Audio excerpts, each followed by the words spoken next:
အားလုံးပဲမင်္ဂလာပါဒီနေ့ကျွန်တော်တို့နေတိုင်းသုံးနေကြတဲ့ဘက်ထရီတွေပါဝါရင်းမြစ်တွေထဲမှာတကယ်တော့ဘာစွမ်းအားတွေကိန်းအောင်နေလဲဆိုတာကိုကြည့်ကြရအောင်ကျွန်တော်တို့ရဲ့ကဘာကြီးကိုလက်ပတ်စင်နေတဲ့အဲ့ဒီမမင်ရတဲ့စွမ်းအားအကြောင်းကိုပြောပြသွားမှာပါကဲဒီနေ့ခီးစင်မှာကျွန်တော်တို့ဘာတွေလေ့လာကြမလဲဆိုတော့အရင်ဆုံးဘက်ထရီတစ်ခုရဲ့အတွင်းပိုင်းကလိုအပ်ချက်ကနေစကြမယ်ပြီးရင် licit တွန်းအား EMF ဆိုတာပါလဲကျွန်တော်တို့သိထားတဲ့ volt voltage နဲ့ဘာများကွာခြားလဲဆိုတာကိုစက်ကြည့်ကြမယ်ပြီးတော့မှဒီစွမ်းအားရဲ့လက်တွေ့ဘဝကရင်းမြစ်ဒီအကြောင်းကိုလေ့လာသွားမှာပါဒါကတော့ကျွန်တော်တို့ရဲ့လမ်းပြမြေပုံပါပဲ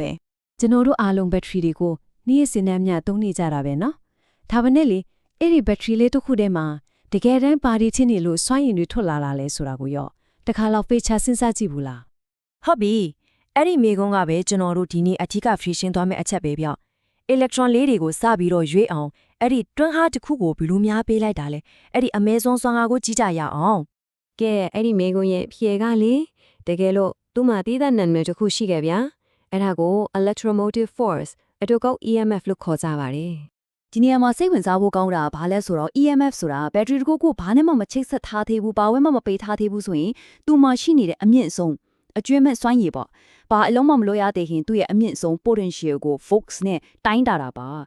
ါဒါရောပိုလွယ်အောင်စဉ်းစားကြည့်ရအောင်ရေစုပ်ဆက်တစ်လုံးလို့ပေါ့အဲ့ဒီဆက်ကအမြင့်ဆုံးဘယ်လောက်ဖီယာပေးနိုင်လဲဆိုတဲ့သူ့ရဲ့သတ်မှတ်ချက်အဲ့ဒါ EMF နဲ့သဘောတရားချင်းတူပါပဲ theory ကအမြင့်ဆုံးပေးနိုင်တဲ့တွန်းအားပေါ့ဒါဆိုရင်စဉ်းစားစရာတစ်ခုရှိလာပြီ EMF ကသူ့ရဲ့အမြင့်လုံးစွမ်းရည်ဆိုရင်ကျွန်တော်တို့လက်တွေ့သုံးတဲ့အခါတိုင်းကြည့်လိုက်တဲ့ပိုးအားကဘာလို့နင်းနေရတာလဲအဲ့ဒီဆိုင်ချီအနေနဲ့လက်တွေ့အခြေအနေကြားကအရေးကြီးတဲ့ကွာခြားချက်ကိုဆက်ကြည့်ရအောင်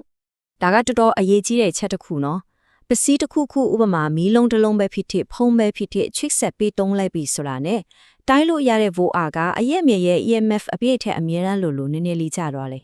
ဒီဇယားကအဲ့ဒီကွာခြားချက်ကိုတော်တော်လေးရှင်းရှင်းလင်းလင်းဖြစ်သွားစေတယ်ကြည့်လိုက်ပါ EMF ဆိုတာကလက်စီးကြောင်းကိုဖြစ်လာစေတဲ့အကြောင်းရင်းသူ့ရဲ့စုစုပေါင်းစွမ်းရည်အပြည့်ပေါ့ဒါမဲ့ voltage V ဆိုတာကတော့အဲ့ဒီလက်စီးကြောင်းစီးသွားတဲ့အခါမှာကျွန်တော်တို့တကယ်သုံးလို့ရတဲ့အကျိုးဆက်ဖြစ်သွားတော့အဲ့တော့နောက်ထပ်မေဟုံးတစ်ခုထပ်ထွက်လာပြီ volt ကဆုံးရှုံးသွားတယ်ဆိုရင်အဲ့ဒီစွမ်းအင်တွေကဘယ်ရောက်သွားတာတော့အဖြေကအဝေးကြီးမှာမဟုတ်ပါဘူးအဲ့ဒီဘက်ထရီလိုရင်းမြစ်ရဲ့အတွင်းဘက်မှာပဲရှိနေပါတယ်ဟုတ်ပါတယ်ဘယ်လိုပါဝါရင်းမြစ်မျိုးမဆိုသူ့မှာကိုယ်ပိုင်အတွင်းပိုင်းခုခံအားဆိုတာလေးရှိတယ်ဆိုလိုတာကဘက်ထရီကိုယ်တိုင်ကတော့သူထုတ်ပေးနေတဲ့လက်စီးကြောင်းကိုအတိုင်းအတာတစ်ခုထိပြန်ပြီးတော့ခုခံနေတာအဲ့ဒီမှာစွမ်းရည်တချို့သုံးလိုက်ရတယ်ကဲအခုမိနေရတဲ့ဒီရိုးရှင်းတဲ့ပုံသေးနည်းလေးကအရာအလုံးလို့ရှင်းပြပေးပါလိမ့်မယ် V = E - IR တဲ့တကယ်တည်းသုံးလို့ရတဲ့ volt ကိုဘယ်လိုအတိအကျဆုံးဖြတ်တယ်လဲဆိုတာကိုပြနေတာပဲဆိုတော့ဒီပုံသေးနည်းကိုတစ်ခုချင်းစီကြည့်အောင် E ကစုစုပေါင်းစွမ်းအင် EMF V ကကျွန်တော်တို့တကယ်သုံးလို့ရတဲ့ volt I ကလက်စီချောင်း R ကအတွင်းပိုင်းခုခံအောင်ပေါ့အရေးကြီးဆုံးကနောက်ဆုံးတစ်ခုပဲ IR ဆိုတာကပျောက်ဆုံးသွားသော volt အားတဲ့အဲ့ဒီအတွင်းပိုင်းခုခံအားကိုကြောက်ပြတ်ဖို့သုံးလိုက်ရတဲ့စွမ်းအင်ပမာဏပေါ့ဒါကြောင့်မလို့ရတဲ့ volt အား V ဟာစုစုပေါင်း EMF ထဲကနေအဲ့ဒီပျောက်ဆုံးသွားတဲ့ IR ကိုနှုတ်ထားတာနဲ့အတူတူပဲဖြစ်နေလားပါဒီမှာလက်တွေဥပမာလေးတစ်ခုကြည့်လိုက်ရအောင်12 volt battery တစ်ခုကိုစဉ်းစားကြည့်သူ့မှာအတွင်းပိုင်းခုခံအား 0.01 ohm ပဲရှိတယ်ဆိုအောင်တော့ဒါပေမဲ့သူက1 amps လောက်လက်စီကြောင့်များထုတ်ပေးရပြီဆိုရင်ပတ်လန်းထဲကို17 volt ပဲရောက်တော့တယ်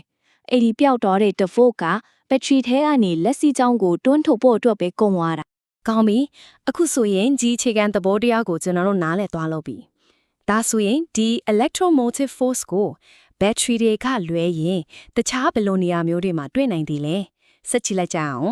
်တကယ်တော့အများကြီးရှိပါတယ်ဓာတ်တို့စွမ်းအင်ကိုသုံးတဲ့ဘက်ထရီတွေစက်မှုစွမ်းအင်ကိုသုံးတဲ့ generator တွေပြီးတော့ solar ပြောင်းတွေလိုအလင်းစွမ်းအင်ကိုပြောင်းလဲပေးတဲ့ပစ္စည်းတွေအထိအားလုံးဟာ EMF ရင်းမြစ်တွေကြီးပါပဲပြောရရင်စွမ်းအင်ပုံစံတစ်ခုခုကနေလက်စစ်စွမ်းအင်အထိပြောင်းပေးတဲ့ဘေးပစ္စည်းမဆို EMF ရင်းမြစ်လို့ခေါ်နိုင်ပါတယ်ဆိုတော့ဒါဘာကိုပြနေလဲဆိုရင် EMF ကိုနားလေခြင်းဟာကျွန်တော်ရဲ့ဆက်သက်အားပေးနှစ်ချီတစ်ခုလုံးဘလို့အလုပ်လုပ်နေတယ်လဲဆိုတာကိုနားလည်ဖို့ပြပထမဆုံးခြေလှမ်းပဲဖြစ်ပါတယ် EMF ဆိုတာကကျွန်တော်ရဲ့နည်းပညာလောကကြီးတစ်ခုလုံးကိုမောင်းနေနေတဲ့ခြေခံကြတဲ့စွမ်းအားတစ်ခုပေါ့ဒါကိုကြည့်ပြီးစဉ်းစားစရာဖြစ်လာတာကကျွန်တော်တို့မျက်စိနဲ့မမြင်နိုင်ပဲဒီကဘာကြီးကိုလဲပတ်စေနေတဲ့တခြားဘလို့အစွမ်းထက်တဲ့နေရာမှာတရားတွေစွမ်းအားတွေများရှိနေတယ်မလဲဆိုတာပါပဲ